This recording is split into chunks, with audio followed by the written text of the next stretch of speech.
Did you know that Samsung first started selling noodles before deciding to make smartphones? If you're wondering how that happened, watch this video till the end and we'll show you how a Korean boy started a billion-dollar company, Samsung. Lee-Byung was born on February 12, 1910. He was the youngest son of 4 siblings to Kwon Jae Lim and Lee Chan-woo. He was part of the Yang Ban family that owned land. The Yang Ban family were local wealthy families who were primarily known to be the descendants of one-stop ranking officers. Their land was found in Yuryong, South Gyeongsang. He was born during a time of significant hardship in the Korean Empire in 1910. It was the time when the Empire of Japan was annexing South Korea as a colony. Most of the Korean Yang Bang became the submissive Korean nobility through which the Japanese exerted their control, and Lee-Byung-chul's clan was one of them. Having that privilege, he was able to go to Jungdong High School. He then pursued his post-secondary education at Waseda University. His time after going back from Japan is a mystery, but it can be surmised that he spent the time looking after his family's properties. During this period, the Japanese government started to introduce Japanization and force cultural assimilation. He then established his own food business, which he called Samsung Trading Company. Lee-Byung sold noodles with the Samsung Trading Company and other products made in and around the city of Daegu, then shipped to China. The company benefited from the increased demand for necessities like food and care products. As a result of the company's triumph, Lee moved his headquarters to Seoul in 1947. He fled Seoul when the Korean War started because the Korean People's Army had dominated most of South Korea. He went to Busan where he concentrated on Gyeongdang, the sugar refinery he established in the city. In 1954, he also established Kalmojik in Chimsandong, Daegu. These firms were set under the Samsung brand, diversifying it into different kinds of products. Lee then had a partner named Cho Hong-jae who was accountable for breaking Samsung into other kinds of goods. But they had a disagreement over differences in leadership style, which led them to split. Because of that, the Samsung Group was divided into Hankook Tire, the Yosun Group, the Samsung Group, and other organizations.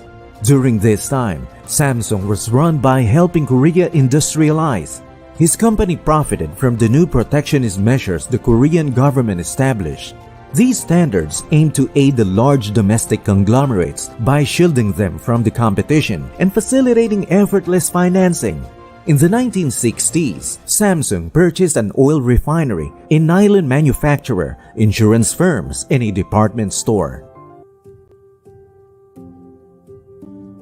In 1969, Samsung started their electronics sector with a number of divisions devoted to the sector.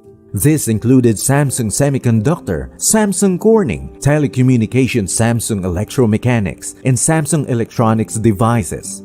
A partnership between Sanyo and Samsung also got underway, opening the door for the manufacturing of TVs and microwaves.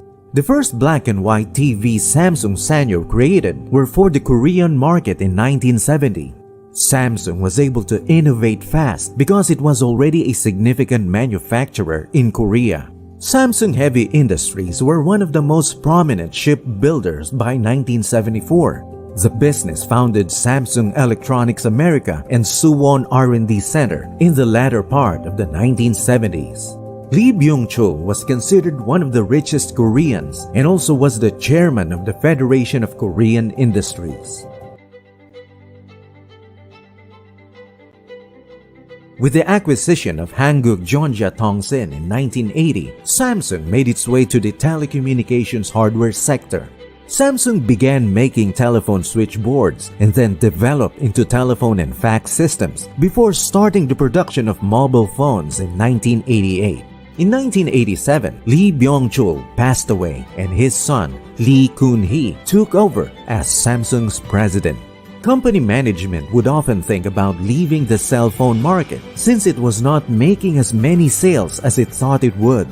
But despite all challenges, Samsung is one of the few mobile phone businesses that surpass expectations and top the market, even though it's not the only business to have struggled in the mobile phone sector. In 1995, Samsung decided to emphasize technology rather than lucrative goods. In the early 21st century, Samsung's tech business grew tremendously and surpassed Sony. It also held the position as the most well-liked consumer brand.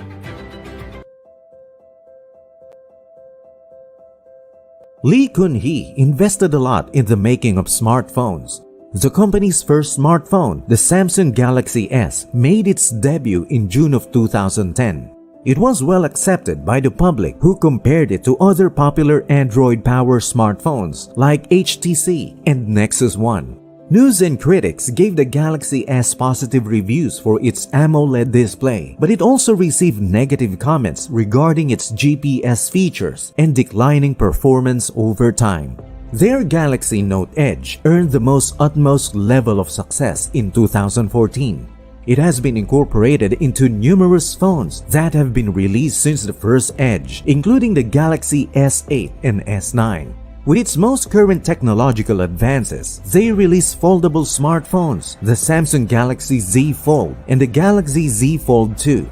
Samsung has come a long way since the company's first smartphone debuted in 2010. Samsung is now led by Lee Jae-yong, Lee Kun-hee's son.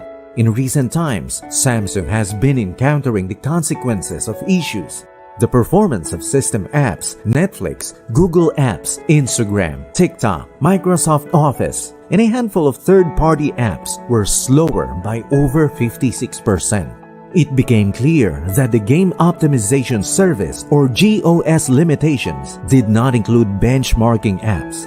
It means that even though apps were slowing down for Galaxy users, their mobile devices were still reporting excessive performance numbers for these apps. Samsung top executives reassured that they would listen more closely to customers to prevent these events from happening ever again. The current times haven't been too good for Samsung. Samsung's current AI research interests are proof that it has no intention of slowing down its production efforts in modern technology. The Galaxy S8 introduced Samsung's built-in AI system Bixby, which operates like Apple's Siri and already gives users an AI experience. With its integration efforts, Samsung is incorporating AI into its customers' daily life, now making improvements in the area of synthetic intelligence. As stated by Samsung, it is presently concentrating on the benefits of usage and the user experience. Samsung will continue to embrace the use of AI within its future devices. They plan to invest $22 billion in high-end technology with AI and 5G taking the lead. They also plan on hiring 1,000 new scientists at AI research facilities all around the globe as part of their research initiative. Samsung's overall projected investments in the future are supposed to reach around $206 million. In 2023, these investments will be made. These moves will give them the chance to improve their global position internationally in the industry. And as the Samsung founder said, an enterprise's most vital assets lie in its design and other creative capabilities. Lee-Byung